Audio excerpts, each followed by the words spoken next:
If you're a beginner guitarist, you're going to want to listen to this because there's a lot of things that you might be doing that are holding you back in the future. The way you approach the first few years of guitar playing is going to completely change the way you progress, the way you play, and the way you sound. So I'm going to hit you with a few things I wish I knew as a beginner guitarist. And if you're not a beginner guitarist, still stick around because there's a lot of tips in here that you might find valuable and you might not notice you're doing something wrong. All right, the number one thing I would want to get out of the way is tone chasing is a trap, and don't let gear dictate what you think about your sound.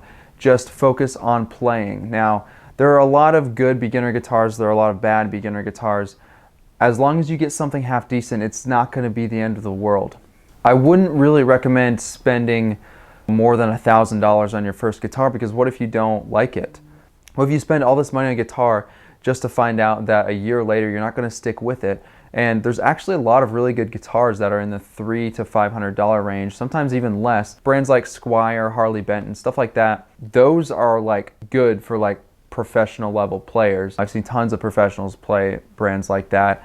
I do as well. If you've seen this channel before, you know I kind of don't really play anything expensive right now. I have a lot of Squiers and Harley Bentons as well as other cheaper guitars. They are modified, but they play just as good without modifications. Same with amps. I mean, just get like something like a Fender Mustang or something that's good to practice with.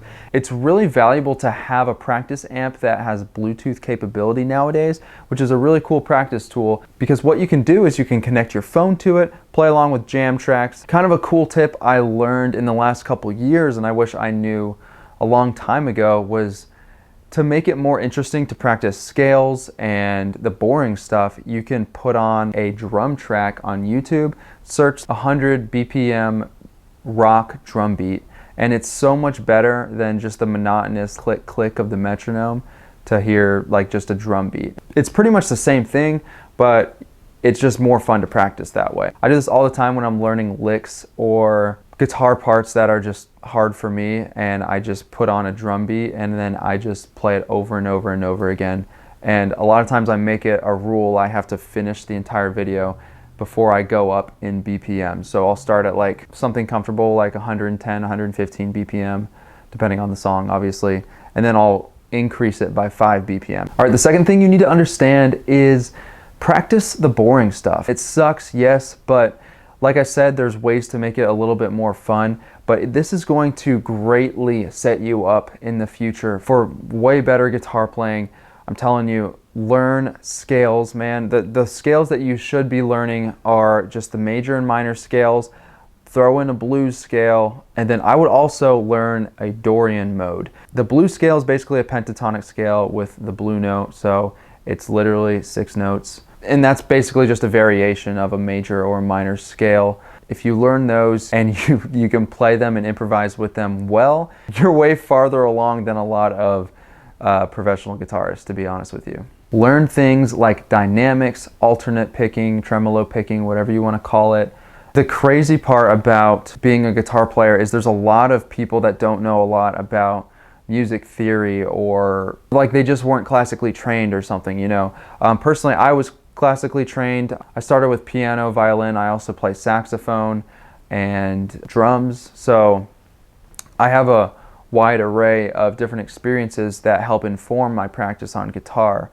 But a lot of guitar players didn't start that way. They just picked up guitar, didn't learn any theory. So you'll notice like a lot of guitar players don't have the feel down, which is very important, and it's really easy to spot when a guitar player doesn't have feel down and they're just kind of brute forcing through it, if you know what I mean.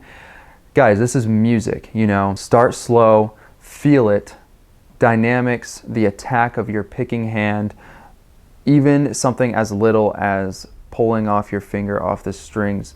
It has such a big effect. The guitar is delicate, and you should treat it that way. Every single input that goes into the guitar is going to reflect a sound, right? It's not just about hitting the right note. I used to think that just playing fast would make me sound like a monster, but the reality is playing something low and slow and getting the timing perfect, that is so much more impressive than just shredding away just a couple notes, because you'll be able to do that in no time as long as you can get timing down. And that's another good point I want to bring up. Learn rhythm guitar before you learn lead guitar. There's no lead guitar player that can't play rhythm guitar.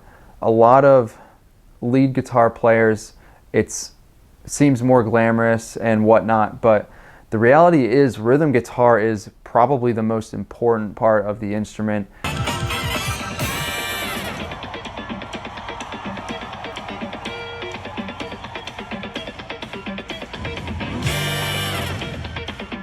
I used to think I wanted to be a lead guitar player. Honestly, it gets boring playing leads, so rhythm is really where it's at, to be honest with you. You won't get a bunch of guitar solos and stuff unless you're lucky, but rhythm is more fun to play.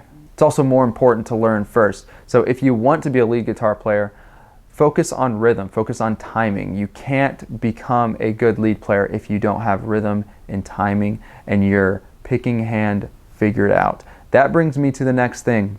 Check your picking technique, guys. My picking technique when I first started out was whack. I held it like a pencil, like with 3 fingers like this.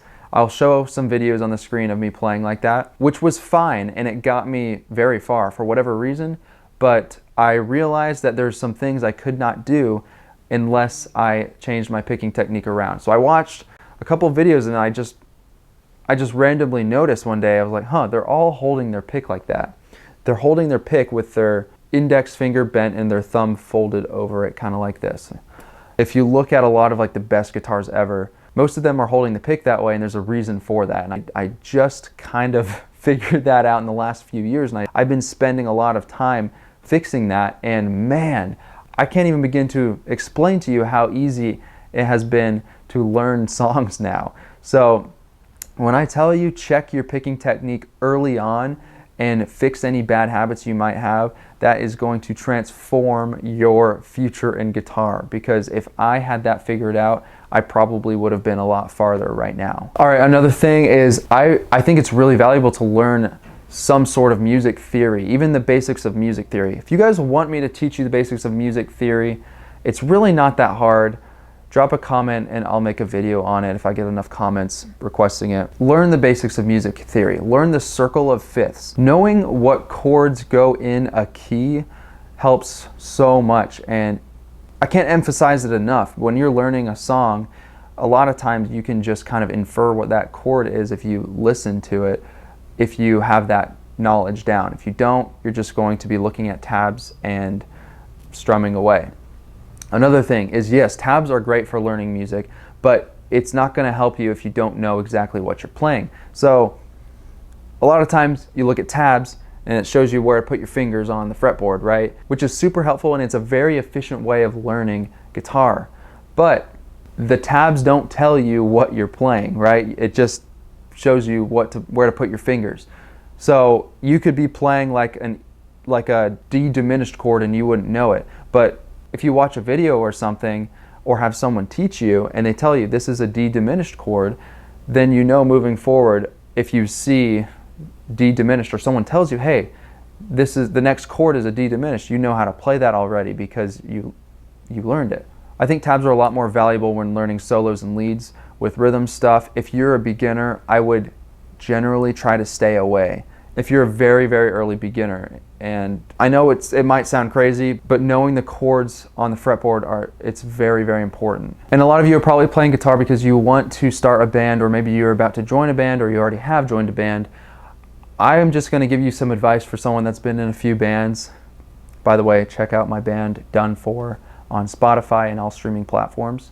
Your first band is probably not going to be your forever band.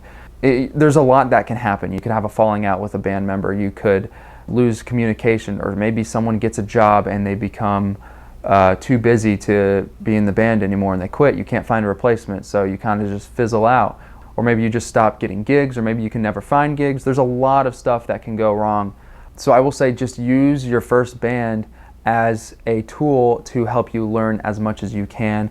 Don't put all your eggs into one basket. If it's not working, that's okay.